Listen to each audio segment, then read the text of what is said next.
Nail polish या मेहंदी लगाकर घर से बाहर जाना। क्या औरत नेल पॉलिश या मेहंदी लगाकर बग़ैर हाथ को ढके घर से बाहर निकल सकती है? और अगर नक़ाब में माथा नज़र आए तो कोई मसला तो नहीं है? बिनते राशिद लाहौर से। देखें, इसका ताल्लुक़ फितने से। औरत को चाहिए अपना पूरा प्रॉपर जिस्म ढके, पूरा जिस्म प्रॉपर तरीके से ढके, और उसमें हाथों में भी ग्लव्स पहने। जवान लड़की के लिए यही पर्दा शरीयत की नज़र में पसंदीदा है, बेहतर है। लेकिन अगर कोई नहीं करती, हाथ खुल जाते हैं उसके, या थोड़ी बहुत पेशानी का हिस्सा नज़र आ जाता है, तो भी मकरूह है, नापसंदीदा है। लेकिन ज़ाहिर है उस तरह हराम नहीं कहेंगे इसको, जिस तरह चेहरा खोलना या बिल्कुल ही बाल खोल के घूमना। तो मशवरा तो यही है, शरीयत का हुक्म भी यही है कि प्रॉपर पूरा पर्दा करें। ख़ास तौर पे अगर हाथों में मेहंदी लगी है तो ये चीज़ फितने का ज़रिया बनती है, और मर्दों की तबीयत माइल करने का ज़रिया बनती है। तो हर वो काम जिससे मर्द की तबीयत जवान औरत की तरफ माइल हो, इस्लाम ने उस पर पाबंदी लगाई है। बीमार वालिद की नमाज़ों का फ़िदिया। मेरे वालिद साहब पिछले 10 सालों से फालिज के मरीज़ हैं। हम इनका रोज़ों का फ़िदिया तो देते हैं, लेकिन नमाज़ों के लिए कोई फ़िदिया नहीं दिया, और वो अपने हवास में भी नहीं हैं। तो क्या इनकी नमाज़ों के लिए फ़िदिया देना होगा? क्या हल होगा? उम्मे आयशा इस्लामाबाद से। देखें, अगर वो अपने हवास में ही नहीं है तो ना नमाज़ों का फ़िदिया है, ना रोज़ों का फ़िदिया है। और फ़िदिया भी उस वक्त है जब अपने होशो हवास में हों और वो वसीयत भी करें, ऑर्डर भी दें। अगर आपने अपने तौर पर उनका फ़िदिया देना शुरू कर दिया तो भी फ़िदिया अदा नहीं होता। तो होशो हवास में अगर रोज़ा छोड़ते हैं या नमाज छोड़ते हैं तो फिर भी क़ज़ा असल में वाजिब है। क़ज़ा करना मुमकिन ही नहीं है तो फिर फ़िदिया है, लेकिन वो आपके वालिद ही पर है। खुद नहीं करते तो आप वसीयत करें या ऑर्डर करें कि भाई फ़िदिया दो मेरी तरफ से। तो ऑर्डर नहीं करते तो आपकी तरफ से देने से अदा नहीं होगा।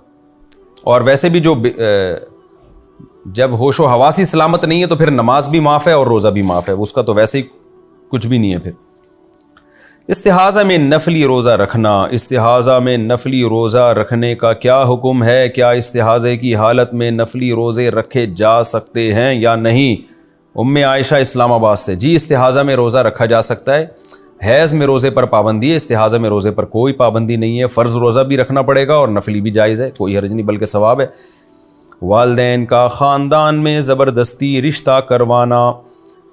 मेरे वालिदैन मुझे ख़ानदान में शादी करने पर ज़बरदस्ती कर रहे हैं। 3 महीने से मुझसे बात नहीं की है, मेरे सामने रोते हैं, लेकिन फिर भी कहते हैं कि ये ज़बरदस्ती नहीं है, हम तुम्हें मना रहे हैं।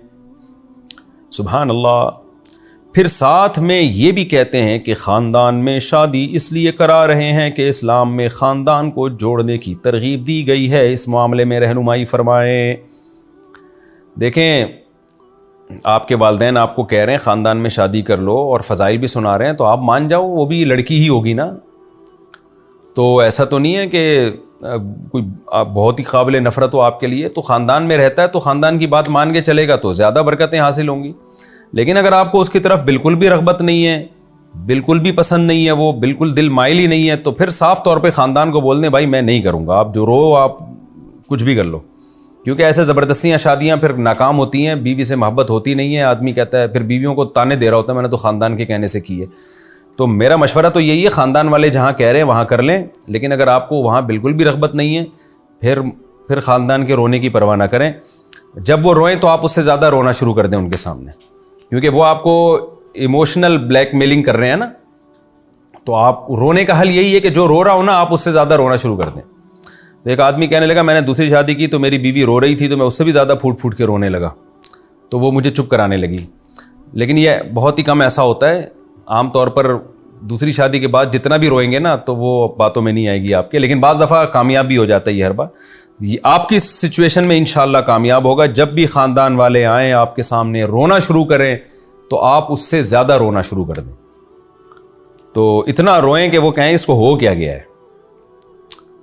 फिर बताएं नहीं कि मुझे क्या हुआ है। अगर बता दिया तो फिर कोई फ़ायदा नहीं है। बस इमोशनल ब्लैकमेलिंग जारी रखें आप, तो इंशाअल्लाह वो छोड़ देंगे, बोलेंगे जहाँ करनी है कर ले।